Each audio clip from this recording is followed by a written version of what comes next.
Muy buenos días, hermanos, hermanas. Ya nos hemos saludado. A varios de vosotros conocemos de alguna manera y para nosotros es un momento de alegría de veros en el culto de esta mañana de la iglesia. Saludé al hermano Joaquín y he dicho a él, me conoces, pero se ha olvidado de mí. No pasa nada, pero me acuerdo en algunos momentos un encuentro con él. Gracias, Albert, por la invitación de predicar esta mañana, un tiempo que estamos en España durante 6 semanas enseñando en el IPSTE, a pesar de haber vuelto después de 30 años en Cataluña a nuestro país de origen, que es Holanda, el año pasado. Pero el Señor nos concede buena salud, de modo que podemos continuar con lo que estábamos haciendo durante los años. Bien, este año la carta del apóstol Pablo a la iglesia de Éfeso ha sido el tema de mis predicaciones, no solamente aquí, porque viviendo en Holanda predico casi todos los domingos en diferentes iglesias, y entonces para mí tengo que tener cierta continuidad entre un domingo y otro domingo, por eso escojo un tema o un libro bíblico para concentrarme en este mensaje. Entonces, este verano ha sido la carta del apóstol Pablo a la iglesia de Éfeso, que ha sido el tema de las predicaciones. La predicación de hoy es la 9ª en una serie. Empezando en el capítulo 1, hemos llegado hasta los capítulos 4 y 5, que en realidad contienen un tema que continúa hasta el final de la carta, siempre esperando, orando, que la congregación se deje guiar por el pensamiento del apóstol Pablo, un pensamiento profundo en cuanto a la relación de Dios con el hombre, ideas fundamentales sobre Dios y sobre el hombre. Hoy, este es el tema, cristianismo cuidadoso.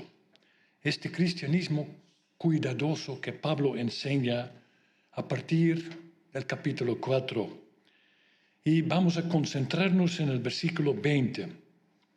Mas vosotros no habéis conocido de esta manera, no habéis conocido así a Cristo.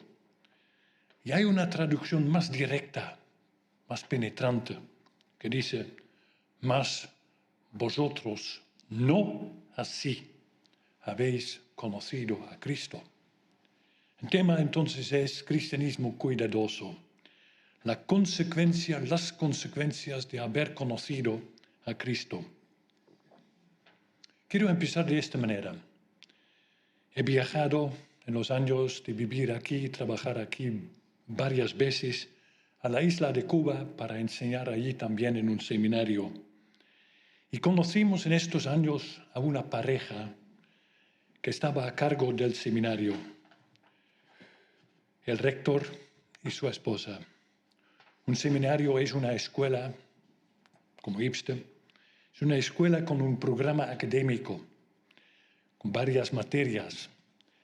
Pero por esta pareja, este seminario en Cuba era mucho más que un lugar académico. Más bien era una comunidad donde estudiantes, chicos, chicas, estudiaban juntos, comían juntos, realizaban las tareas domésticas juntos, debatían mucho, discutían sobre todo tipo de temas, hacían amistades, empezaban a salir juntos y a veces rompían la relación, todo esto. Algunos de los estudiantes, varios, tal vez la mayoría de los estudiantes era de una tradición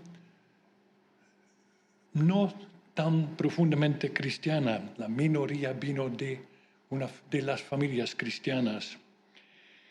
Porque la iglesia evangélica ha crecido mucho en Cuba en los últimos 20, 30 años, especialmente entre jóvenes que se habían desilusionado del comunismo. Y varios o muchos de este tipo de jóvenes del mundo secular, para decirlo así, se habían convertido y habían llegado al seminario. Y la pareja, el rector y su esposa, prestaron mucha atención a la formación completa de estos chicos y estas chicas. Fueron capacitados no solo en el conocimiento de la Biblia y de la teología, sino también en vivir según la fe, cuidándose los unos a otros, tomándose en cuenta también, aprendiendo buenos modales, por ejemplo, en la mesa, en las comidas y en los contactos, saludar correctamente, comer de una forma civilizada. También llevar personalmente una vida pura. Por eso había conversaciones personales entre esta pareja y los estudiantes. En los últimos años, cuando fui a Cuba, esta pareja se había ido sin haber reemplazo y lo notamos en el comportamiento de los estudiantes. Eran más duros, más agresivos, menos civilizados entre ellos. Podría entrar en muchos detalles, pero este es lo que quiero enseñar en relación con el tema. ¿Qué debemos hacer y qué no hacer cuando hemos conocido a Cristo? Cristianismo no es solamente conocer la Biblia, la doctrina también es, en primer lugar, es vivirlo en la vida diaria. Por eso el tema, cristianismo cuidadoso, cristianismo consecuente. Mas vosotros no así, no según el modelo de este mundo, porque habéis conocido a Cristo. Antes en la carta, en Efesios 2:10, Pablo ya ha hablado de las buenas obras. Buenas obras, dice Pablo ahí en el capítulo 2, que el Señor ha preparado de antemano para andar en ellas. ¿Qué significa?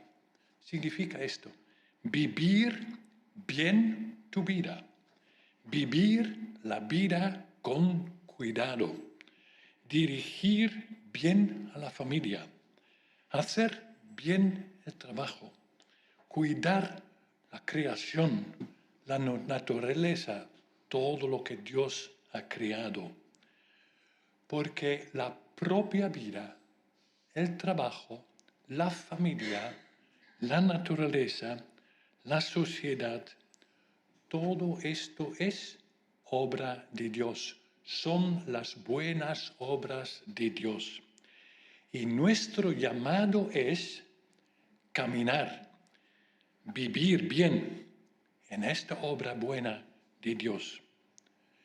Ahora, en el capítulo 4, este mismo tema regresa de otra manera, señalando lo que tenemos que hacer, aprender y desaprender cuando hemos conocido a Cristo. He dividido el tema en 4 puntos, uno más largo que el otro, pero 4 puntos. ¿Cuál es el motivo del apóstol? ¿Por qué escribe lo que escribe? ¿Qué debemos aprender y desaprender nosotros? ¿Y cómo aprendemos? ¿Cuál es el objetivo, el propósito? Puedo decirlo de esta manera. En la vida social respetamos, creo todos, lo que se llama el código de vestimenta. A mí, a nosotros no nos gusta estar en un sitio vestidos de forma equivocada, demasiado formal o demasiado informal. En la vida cristiana también tenemos un código de vestimenta espiritual. La parábola del Señor Jesús sobre las bodas nos lo recuerda. Cuando uno es expulsado de las bodas porque no ha querido vestirse apropiadamente. Así, lo que leemos en estos dos capítulos, también en los pasajes siguientes, es este vestimenta espiritual, código de vestimenta espiritual que nos enseña el apóstol Pablo, a causa de haber conocido a Cristo. Porque este es el motivo. Pablo quiere convencernos que debemos estar bien vestidos en el sentido espiritual. Y lo que nos debe convencer es, sí, lo que escribe en el versículo 20. Habéis llegado a conocer a Cristo. Habéis conocido a Cristo. Habéis oído hablar de Él. Os han enseñado su importancia, la relevancia para toda la humanidad, para nosotros, para ti personalmente. El apóstol no entra en detalles aquí, en el capítulo 4, porque anteriormente ya ha enseñado con gran poder intelectual el significado de Cristo. Resumo brevemente esta enseñanza del apóstol. Capítulo 1, que Dios nos, palabra poderosa, nos predestinó antes de crear al mundo para ser adoptados como sus hijos e hijas de Dios, que a través y por medio de Cristo somos libres de la culpa y de la vergüenza. Y entonces, palabra poderosa otra vez, irreprochables por medio de Él. Perfectos, podríamos decir. Perfectos. Nadie puede criticarnos por nuestra imperfección moral, espiritual e intelectual. Y Pablo ha enseñado esto durante unos 3 años en la iglesia de Éfeso, entre los años 52 y 55 después de Cristo. Ha enseñado la anchura, la longitud, la profundidad y la altura de la fe en Cristo. ¿Sí? Y en Hechos 20 lo resume de otra manera, no con estas palabras geométricas, sino resume su enseñanza por la palabra grande de todo el consejo de Dios. Pablo dice a los ancianos de Éfeso, cuando se despide por última vez de ellos, que ha enseñado en la iglesia todo el consejo de Dios. Otra vez una palabra muy fuerte, con un contenido muy grande. Ha orado por y con la iglesia para que comprendiera cuán rica es la herencia que le espera a la iglesia, la esperanza de su llamamiento. Pablo ha proclamado la paz de Cristo, la paz de Dios, la paz para con Dios, la paz entre las naciones, la paz personal a la iglesia. Y todo esto según el motivo. Habéis conocido a Cristo y ahora pide que todo el mundo se dé cuenta de lo que significa para él, para ella y para la comunidad. Por él sois irreprensibles y santos delante de Dios. Habéis sido limpiados por su sangre. En Hechos se usa la palabra, la fe ha limpiado el corazón. Por tanto, el llamamiento es, vivid ahora de acuerdo con este llamamiento poderoso en vuestras vidas. Un cristiano debe marcar diferencias. Como iglesia, este ya explicado en la primera parte del capítulo 4, una iglesia, una comunidad de personas formando un solo cuerpo, un solo espíritu. Así que colectivamente, pero también individualmente. Y esta individualidad es el tema de la segunda parte del capítulo 4, que continúa en los capítulos siguientes. En un estilo muy personal, Pablo se dirige directamente a sus lectores con una serie de instrucciones sobre lo que deben aprender y desaprender. La argumentación no es sistemática. Siempre notamos en las cartas que escribe Pablo. Salta de tema en tema, con a veces repeticiones, a veces solapos, pero no pierde de vista su propósito. Mas vosotros no así. Efectivamente, hay mucho que una iglesia, que una persona, un creyente tiene que aprender y desaprender. Hemos llegado al segundo punto. Y lo que hay que aprender y desaprender es la diferencia entre sabiduría y locura, necedad. Entre virtud y vicio. Entre buen comportamiento y mal comportamiento. No con la intención de convertir estas virtudes, este comportamiento, en un fin en sí mismo. Esta es filosofía. Sino como el exterior visible de un cambio interior, como confirmación del valor alto de la fe en Jesús.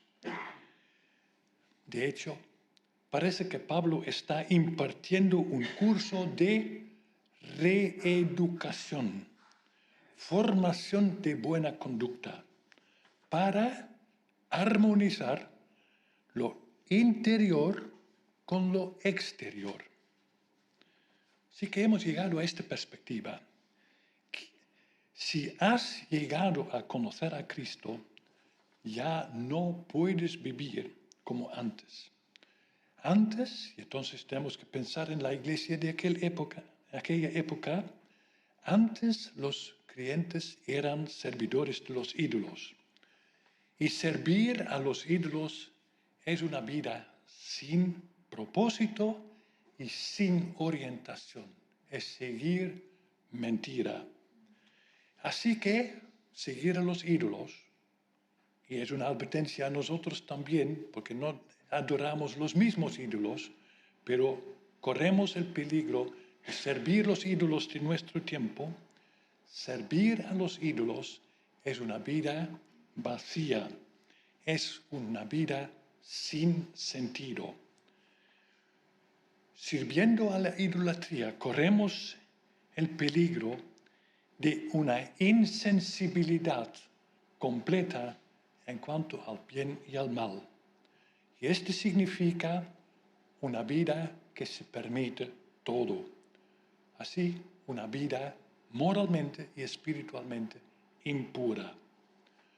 ¿Qué está diciendo el apóstol? Si no me equivoco, Pablo menciona aquí en estos dos capítulos, sin orden sistemático y con interrupciones, 9 vicios, formas de libertinaje, locura y maldad. Son estos vicios mentir, usar la mentira en nuestra conversación, permitir el enojo, el enfado y no controlar nuestros sentimientos negativos, hablar mal sobre otras personas, usar un lenguaje inadecuado, impureza sexual, avaricia también, el amor al dinero, la idolatría, entre otras cosas que ya hemos mencionado, una falta de crítica, decir todo tipo de cosas sin saber lo que estás diciendo, abuso, al final, de alcohol. Pablo, ¿quién es Pablo? Pablo lo tenemos delante como este gran apóstol, escritor de estas cartas. Lo vemos aquí con su pluma, escribiendo la carta, tal vez que ha tenido un secretario que estaba apuntando lo que él estaba diciendo. Pero cuidado, Pablo era un hombre que ha vivido, que vivía su tiempo, que no era un hombre fuera del mundo. Pablo era un hombre que vivía con los ojos muy abiertos, porque ¿dónde se encontraba este hombre? Creo que mucho tiempo en los caminos, en las carreteras, pasando entonces las noches en los albergues con otros viajeros. ¿Y qué experimentamos en estos albergues? Insultos, maldiciones, gente mintiendo, palabrotas de los comerciantes de ganado, comerciantes de esclavos que estaban allí con sus esclavos, con sus bueyes, con sus vacas, discusiones allí en las noches sobre el lugar mejor en el albergue, también prostitución, comercio deshonesto, precios excesivos, abuso de alcohol, abuso sexual. Todo esto forma parte de la experiencia del apóstol Pablo y lo que vive allí en las carreteras y en los albergues, aquí apunta una cosa y otra cosa. Y esto nos obliga a preguntarnos, considerar cuáles son nuestras experiencias en la vida, qué experiencia tenemos nosotros cuando salimos de la puerta o dentro de la puerta, dentro de la familia. ¿Sí? No son las mismas cosas, libertinaje, forma de vivir sin responsabilidad, dentro de la casa, fuera de la casa, maldad abierta, engaño, mentira, malicia, a veces en los matrimonios, en las familias, en la sociedad. Y los jóvenes entre nosotros que ven cómo viven en casa, con los amigos, en el instituto, en la universidad, en el tiempo libre, en las fiestas. Y cada uno de nosotros cuando estamos solos, con el teléfono, con la tableta, si has conocido a Cristo, si sabes que Cristo quiere presentarte, ¿y cómo quiere Cristo presentarte a ti? Así, irreprochable ante su Padre. Cuando has conocido a Cristo, el Hijo de Dios, que nos comunica que el Señor nos ama como sus hijos y sus hijas, que por Él, por Cristo, recibimos el perdón de todos nuestros pecados. Realmente Pablo no puede imaginarse que uno pudiera ser miembro de la iglesia, parte de la iglesia, sin haber conocido a Cristo. Supone que todos que estamos aquí, igual que los miembros de la iglesia en Éfeso, que todos seamos verdaderamente hijos de Dios. Y tampoco puede imaginarse el apóstol Pablo que un cristiano, un hijo de Dios, siga viviendo de la misma manera que antes. Pablo supone que uno que ha conocido a Cristo querrá vivir de acuerdo con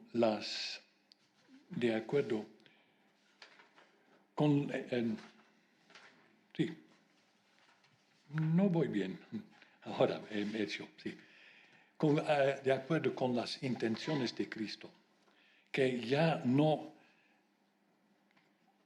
tergiversas la verdad para obtener un mejor resultado, que te tragas las palabras feas en un momento cuando vienen a tu mente, que no querrás vivir a costa de nadie, sino que intentarás sostenerte a ti mismo por el trabajo, que lucharás contra la impureza sexual, contra tu codicia, contra tus adicciones, contra los malos hábitos. Y si hay un momento cuando pierdes el control, quizás en la familia, quizás con tu mujer, quizás con tu hijo, tus hijos, lo reconocerás y pides perdón. Pablo estimula generosidad, una actitud amigable con los demás, perdonando y vivir una vida agradecida. Así hemos comentado los puntos principales de lo que debemos desaprender y aprender según este pasaje que leímos. Y me pregunto, ¿lo he resumido correctamente? Porque sería muy grave si no fuera así, porque Pablo nos advierte en el 5:5 que con los malos hábitos no podemos entrar en el reino de Dios. Repito esta advertencia, que con estos malos hábitos que reflejan tal vez el vacío interior, no podemos tener parte en el reino de Dios. Pablo está convencido profundamente del amor, de la gracia y de la paciencia de Dios para con cada uno de nosotros, pero también nos impone a nosotros una gran responsabilidad, un código de vestimenta espiritual. Y así llegamos al tercer punto, la responsabilidad. En Éfeso 4:27 leemos que no debemos, según esta responsabilidad, darle oportunidad al diablo. ¿Qué significa? Dar poder al mal y al malo sobre nosotros. Significa que no debemos ceder ante las tentaciones, el estado de ánimo o influencias que cambian la decisión de hacer el bien. Cedernos a nuestras pasiones, permitir que los malos hábitos y el mal mismo entren en nuestras vidas. Más adelante, en 5:6, leemos que no debemos dejarnos seducir ni engañar por lo que otros nos impongan. Pablo no entra en detalles, pero ¿qué significa? ¿Qué significa esto para hombres, para chicos, para las mujeres, las chicas, los ancianos, los jóvenes de nuestro tiempo? Nuestro tiempo que espera, que quiere que aceptemos el nuevo pensamiento sobre el bien y el mal. Nuevo pensamiento sobre el bien y el mal en relación con el matrimonio y la sexualidad, en relación con o en cuanto a la identidad y el género. Nuevas ideas en cuanto al fin de la vida y el inicio de la vida. ¿Sabéis a qué me estoy refiriéndome? La publicidad que estimula nuestra codicia, videos, YouTube, series, juegos que nos adentran en una forma de pensar en la que Dios no tiene cabida y en la cual la imagen del hombre suele estar distorsionada. Por lo tanto, este es lo que el apóstol pide de nosotros. Sé crítico. Pregúntate siempre si lo que haces o no haces está de acuerdo con lo que Dios quiera. No participéis, dice el apóstol 2 veces, no participéis de las obras de las tinieblas, cosas que oscurecen la vida. Incluso 4:30, una vida descuidada y desobediente entristece, ¿veis?, al Espíritu Santo. Estaba pensando sobre esto y me preguntaba, ¿entiendo yo lo que es entristecer al Espíritu Santo? Y tengo que reconocer que no entiendo esto. ¿Cómo podemos nosotros entristecer al Dios eterno, al Espíritu eterno, el Espíritu de la alegría, de la belleza? Pero seguramente conozco el efecto en mi vida de entristecer al Espíritu Santo, porque es así. Si entristecemos al Espíritu Santo, viviendo sin preocuparnos de nada, esta vida superficial, esta vida de desobediencia, entonces, ¿cómo yo me siento? ¿Cómo tú te sientes? Creo que tengo que decir y puedo decir, cuando entristecemos nosotros al Espíritu Santo, nosotros mismos nos sentimos tristes, vacíos, oscuros, inseguros en cuanto a la fe, con una ansiedad espiritual. Cuando entristeces al Espíritu Santo, tú misma, te vuelves insatisfecho contigo mismo, deprimido, abatido. Ojo, cuidado. No estoy diciendo que toda nuestra ansiedad provenga de entristecer al Espíritu Santo, porque también hay otras causas. Pero seguramente es así. Si vivimos una vida descuidada, si entristecemos al Espíritu Santo, nosotros mismos vivimos los efectos negativos, vivimos tristeza y oscuridad. De esta manera, la carta a la iglesia de Éfeso nos advierte que mantengamos lejos todo mal y todas las tentaciones. También da instrucciones positivas. Caminar en la luz. ¿Qué es la luz? Es la palabra de Dios. Es la ley de Dios. Es el Evangelio. La ley nos dice cómo tenemos que vivir. El Evangelio nos promete perdón. Y si vivimos según ambas perspectivas, entonces vivimos en la luz. Pero quizás la exhortación más importante, sed imitadores de Dios como sus amados hijos. Imitadores de Dios como amados hijos e hijas de Dios. Habitualmente el Nuevo Testamento habla de imitar a Cristo, pero aquí es imitar a Dios.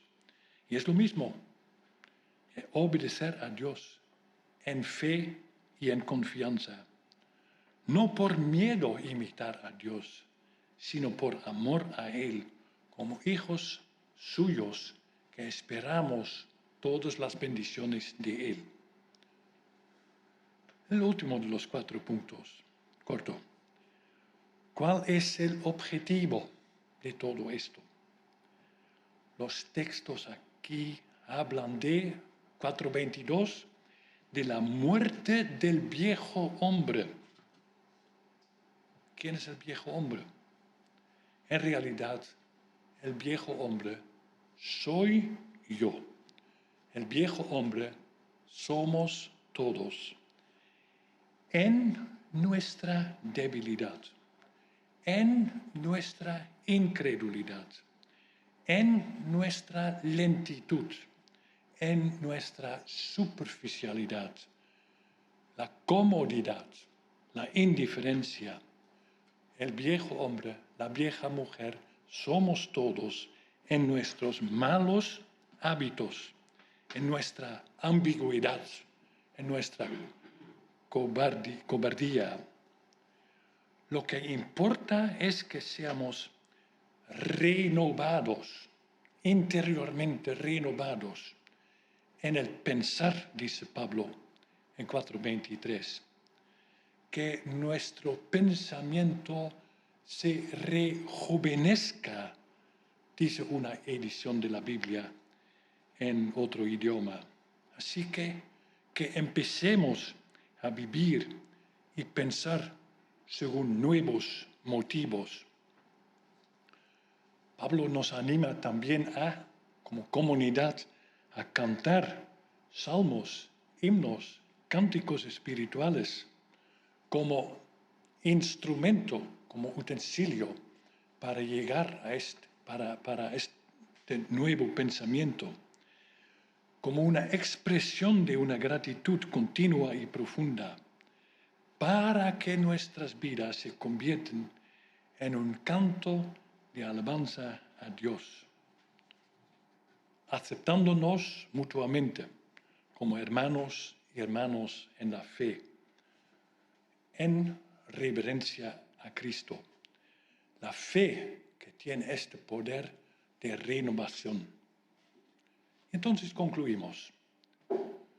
Hemos meditado esta mañana en un cristianismo cuidadoso. Cuando hemos conocido a Cristo, el Hijo de Dios, el Salvador, que tenemos que aprender y desaprender. ¿De qué manera?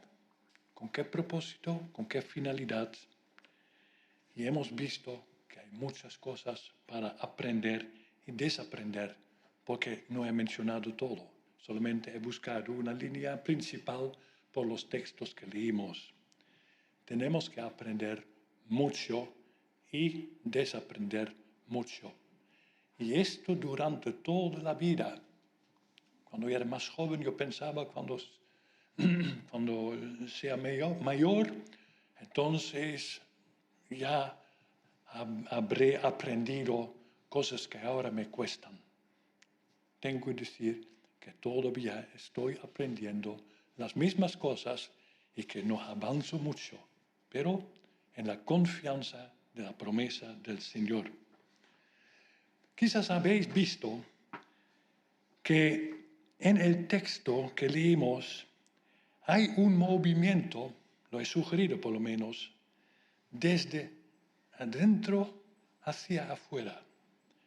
La fe, dice Hechos 15:9, he citado el versículo antes también, la fe purifica los corazones. La fe tiene un efecto de limpieza y renovación sobre nuestro interior.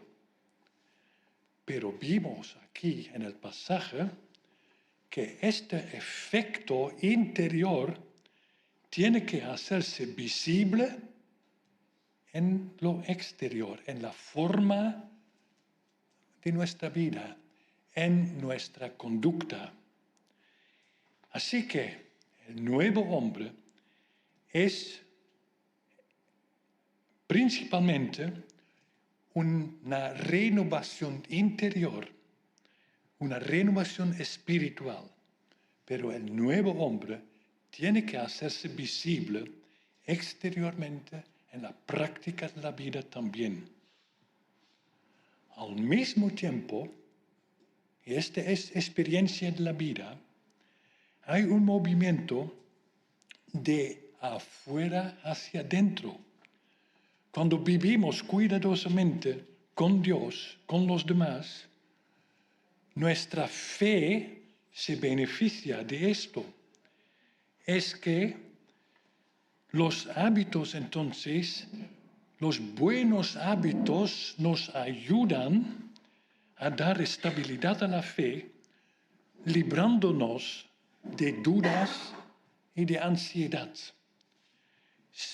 Repito, si vivimos una vida descuidada, nuestra fe se permanece inestable y confusa, ansiosa, sin poder relajarnos. Pero cuando vivimos de acuerdo con la fe, entonces este compromiso exterior nos ayuda a encontrar interiormente estabilidad.